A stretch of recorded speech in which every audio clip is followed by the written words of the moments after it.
Hello students of standard 2।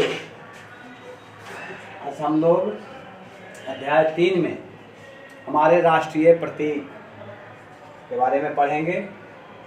ये निबंध है राष्ट्र एवं राष्ट्रीय प्रतीकों का सम्मान। इस पाठ के माध्यम से हम लोग राष्ट्र एवं राष्ट्र की बात जानेंगे कि क्या हम लोगों को करना है। और इसके पहले का पाठ आप लोग, मैं समझता हूँ कि आप लोग पढ़े होंगे, अध्ययन किए होंगे और उसका अभ्यास भी, आंसर क्वेश्चन भी बना लिए होंगे। कोई दिक्कत रह गई होगी तो आप लोगों को जो आंसर शीट भेजा गया है उसको देखेंगे, रिवाइज करेंगे, दोहराएंगे। और आज हम लोग लेसन 3 में बढ़ते हैं और जानते हैं कि हमारे राष्ट्रीय प्रतीक क्या हैं और इनका क्या महत्व है हमारे जीवन में।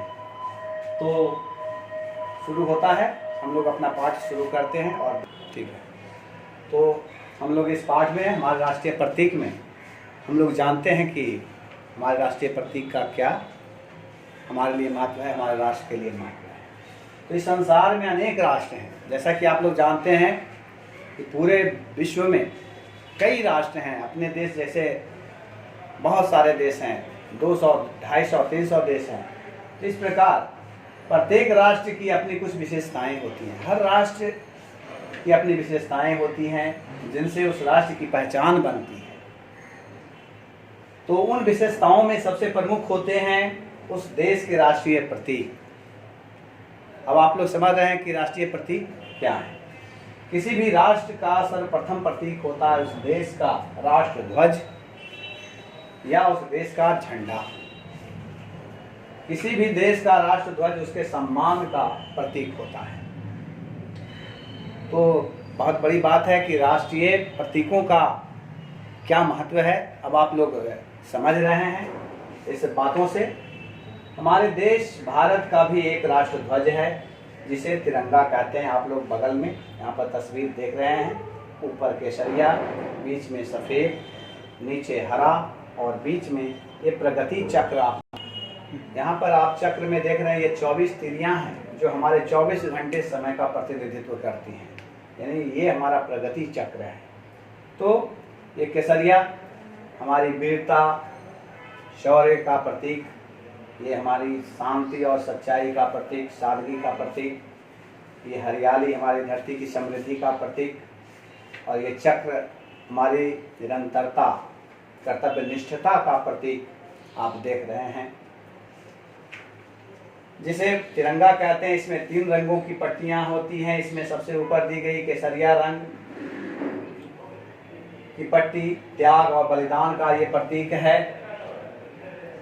तिरंगे की मध्य पट्टी सफ़ेद रंग की है जो सत्य, शांति और पवित्रता का प्रतीक है। तिरंगे की सबसे नीचे वाली पट्टी गहरे रंग की होती है जिसे हरियाली और खुशहाली का प्रतीक माना जाता है। तिरंगे के बीच में एक नीले रंग का चक्र बना है। इस चक्र में 24 तिलियां हैं। इसे अशोक चक्र कहते हैं। भारत का दूसरा राष्ट्रीय प्रतीक है हमारा राष्ट्रीय चिन्ह। इसे वाराणसी के निकट सारनाथ में बने सम्राट अशोक के सिंह स्तंभ से लिया गया है। इसमें 4 शेर बने हैं जो चारों दिशाओं की ओर मुख करके खड़े रहते हैं। शेरों के नीचे ही अशोक चक्र बना है। उसके नीचे लिखा है सत्यमेव जयते। आप यहाँ पर देख रहे हैं, यही हमारा राष्ट्रीय चिन्ह है। इसमें ये 4 सिंह का मुख है, एक इसके पीछे है। तो आप जिधर से भी देखेंगे बस यही 3 मुख दिखाई देगा। उधर से देखेंगे इसी तरह से 3 मुख दिखाई देगा, इधर वाला गाय। तो इस तरह से जिधर से भी आप देखेंगे 3 मुख ही दिखाई आपको देगा। और इसके नीचे लिखा हुआ सत्यमेव जयते। इसका अर्थ है सत्य की ही विजय होती है। हमारे देश का राष्ट्रीय पशु बाघ है जो बहुत तेज, बुद्धिमान और चौकन्ना होता है। इसे वीरता का प्रतीक माना जाता है। इसी प्रकार हमारे देश का राष्ट्रीय पक्षी क्या है? मोर है। यह जितना सुंदर होता है उतना ही उपयोगी भी होता है। आप यहाँ पर देख रहे हैं राष्ट्रीय पशु बाघ, राष्ट्रीय पक्षी मोर, राष्ट्रीय वृक्ष बरगद। राष्ट्रीय पशु पक्षी की तरह ही हमारे देश के राष्ट्रीय वृक्ष, राष्ट्रीय फूल तथा राष्ट्रीय फल भी हैं। राष्ट्रीय फूल देखिए कमल और राष्ट्रीय फल आम। राष्ट्रीय फल भी हैं। हमारा राष्ट्रीय वृक्ष बरगद है जो एक विशाल पेड़ होता है, और हमारा राष्ट्रीय फूल कमल है और हमारा राष्ट्रीय फल आम। ये सभी राष्ट्रीय प्रतीक हमारे देश के गौरव और सम्मान के प्रतीक हैं। अतः हमें सदैव अपने राष्ट्रीय प्रतीकों का सम्मान करना चाहिए। तो इस प्रकार आपने देखा कि हमारे राष्ट्रीय प्रतीक का हमारे लिए और हमारे राष्ट्र के लिए क्या महत्व है। हमें इसके महत्व को समझना है और इसे बनाए रखना है, और फिर इस प्रकार पाठ का समापन होता है। और इससे आगे आप लोगों को शब्द, कठिन शब्द दिया गया है।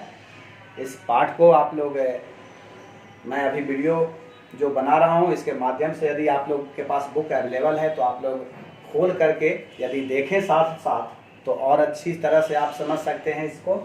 और जिनके पास बुक्स है वो फिर इसको अध्ययन करेंगे और साथ साथ इसको देखेंगे, समझेंगे, और इससे कठिन शब्द भी दिया गया आप लोग इसको फेयर कॉपी में डालेंगे, इसको रिवाइज करेंगे, याद करेंगे, और फिर इससे आगे आप लोगों को आगे का कार्य दिया जाएगा।